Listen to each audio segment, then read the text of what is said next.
Hello, welcome to the Elevate Your Wellbeing podcast. We are on episode 44. It is the end of September.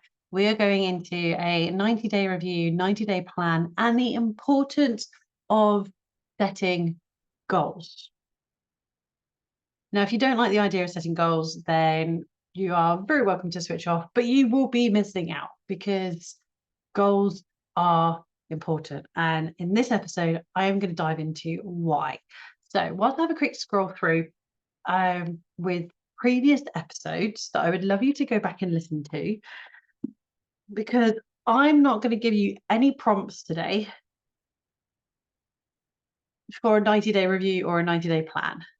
So whilst I quickly scroll through, I'm going to go all the way back to episode 1 so I can see where we last did this. So the reason I'm going to do this is literally episode 5, 30th of December. So this was very much geared around the new year. We did a 90-day review and a 90-day plan. So episode 5, 30th of December. So we would have done another one 3 months later. Let's have a quick look. So we're in March. 90-day review, 90-day plan, 31st of March. That was episode 18. So you've had 2. Let's keep going because there would have been one around the end of June. There it is, episode 31, 30th of June, 90-day review. And then I went into the fuel gauge on that one, identifying imbalance in your life. And the problem was, how can you improve this area of your life? So I would suggest going back through and reviewing those episodes. You've got 3 episodes to listen to. So if you want a different gauge on a 90-day review and a 90-day plan, basically what I want you to do is look over what you've done on the last 90 days, the last 3 months. What have you done in those last 3 months? That's really helped propel you forwards. Now, it can be really good to review this because it's either an eye-opener of, okay, I've done absolutely nothing, or it can be like, I didn't realize I've actually done as much. And that was what it was like when I did my very, very first 90-day review back in July, of 2020, because I was looking at April, May, June. I had April in my head. I was actually gobsmacked of how much stuff I had done for myself, for my mental well-being, my physical well-being, my self-care, my personal development. There was literally lists of things as I looked back. Sometimes we can really beat ourselves up and think, oh, I'm not doing anything. I'm not where I should be. I should be further along. And I mentioned this on the episode where I said about meeting my mentor in person, which was episode 41. And it was that there's no such thing as behind. That was something he really spoke about. There's no such thing as behind because you're always learning, you're always growing. But we're so good at judging ourselves against other people's journeys and stories and comparing ourselves with other people's journey and stories that we don't actually look at ourselves deeply. And that's what the 90-day review can do. So look at where you were 90 days ago. And if you have done any of these other reviews as well, if you've gone through these with me in the previous episodes, those 3 that I highlighted, end of December, end of March, and end of June, I would also have a quick look at what patterns have kept coming up and what can you do differently, because that's where you then move into the plan of, if you had goals, are you getting that bit closer? Because this is the thing, and this is something a client kept bumping up against, is I keep doing these 90-day reviews and I haven't done the goal yet. I'm no closer to the goal. And actually, when we looked at it, she just had this massive goal and it was so big that it just seemed like it was miles away. But then when we broke it down realistically, I was like, but you've done all these other steps. It's a huge goal for you with where you're at in your journey that it feels like you're never going to get there. But look at all these steps. A massive book I would recommend reading is The Gap and the Gain, because we're so good at looking at the gap. If you've ever heard kids say, and maybe you were the child that said it, you're on a road trip and you're like, are we there yet? Are we there yet? Because you just see this massive gap between where you are and where you need to get to. But we forget to look behind and see how far we've come. something that I can recall is people saying, "Oh, never look behind, don't ever look back." But why not? Because you need to acknowledge where you've come from. You need to acknowledge who you were as you were growing up and acknowledge where you're going at the same time. This is why goals are really important. And a coach of mine, he calls this the ceiling. And maybe you've heard of like the glass ceiling, and we need to be able to punch through the glass ceiling. It is always it's imperative to have a ceiling. That's your goal, because there is no ceiling on your ambition or your dreams when you have no clarity, when you have no target, you don't have goals. Because how do you know that you've achieved it if you don't have a goal? You know, if everyone will have a goal, even people I've spoken to, like, oh, I don't do goals.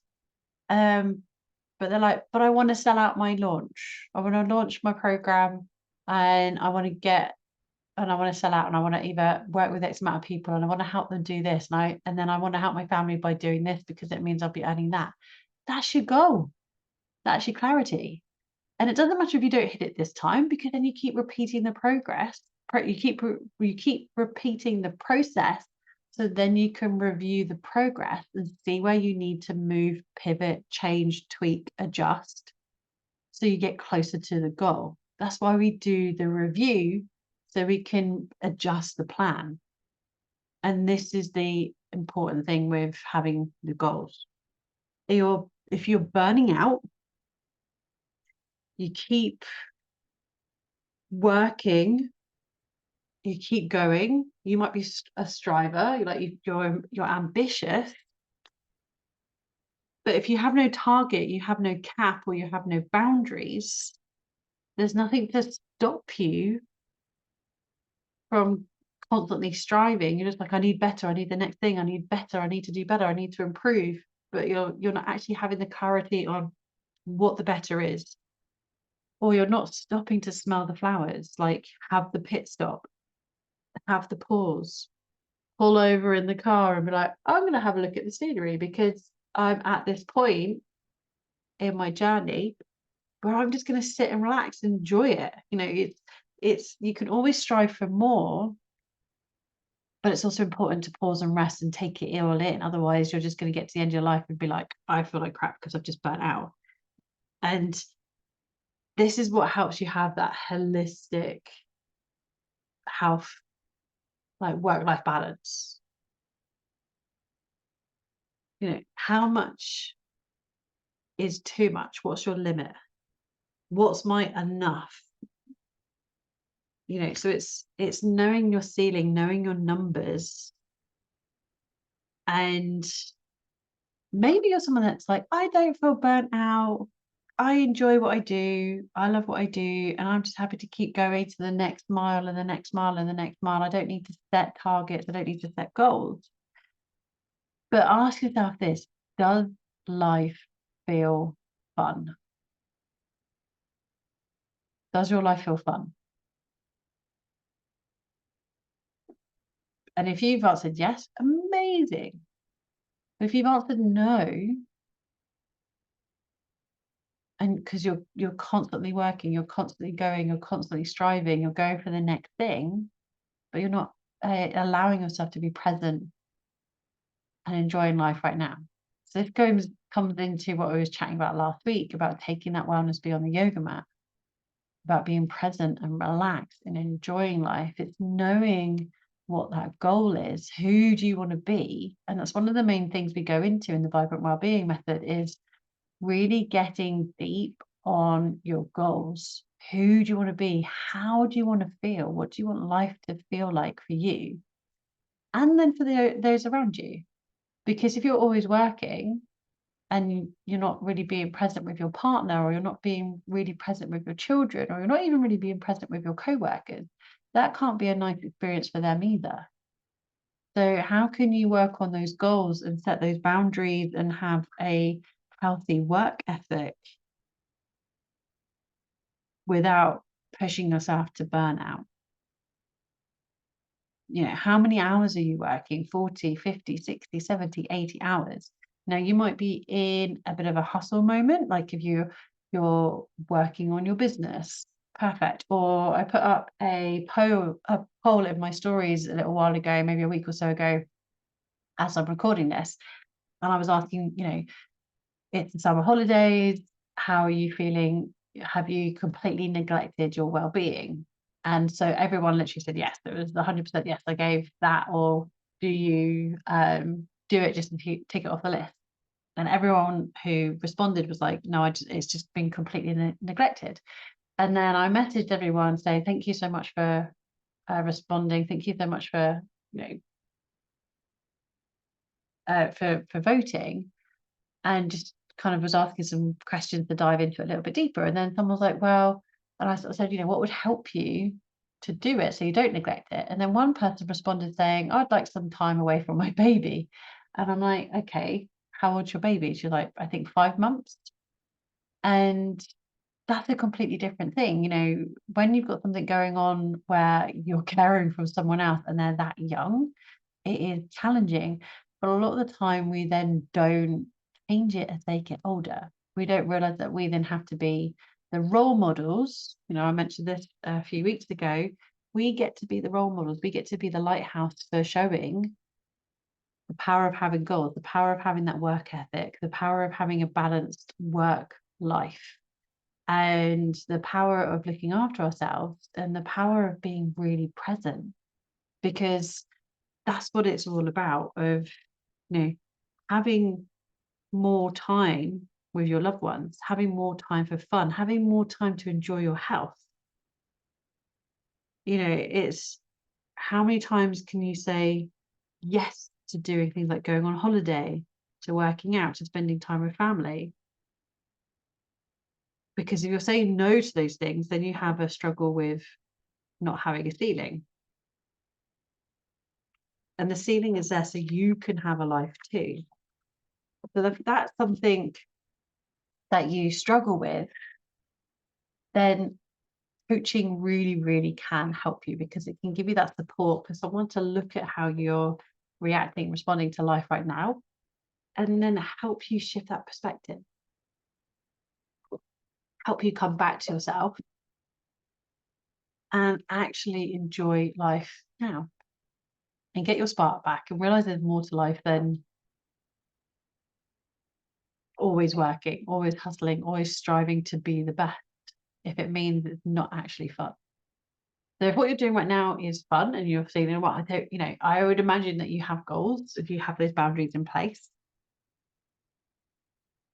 But if you don't, and you struggle with the idea of goals, but you also struggle with knowing when to stop and knowing when to be present with life, then that is an opportunity to pivot and tweak and change, review, and then look at your plan. Because where do you want to be in the next 90 days?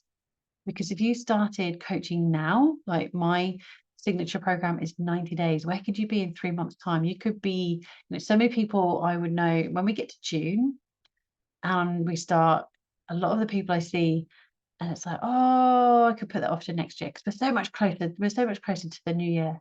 But imagine being 3 months, 4 months, 5 months, 6 months ahead of the person you could be on the 1st of January. Why delay it when you could start making that progress now? Because it's a constant and evolving journey that you're on with yourself and your well-being and your happiness and your joy.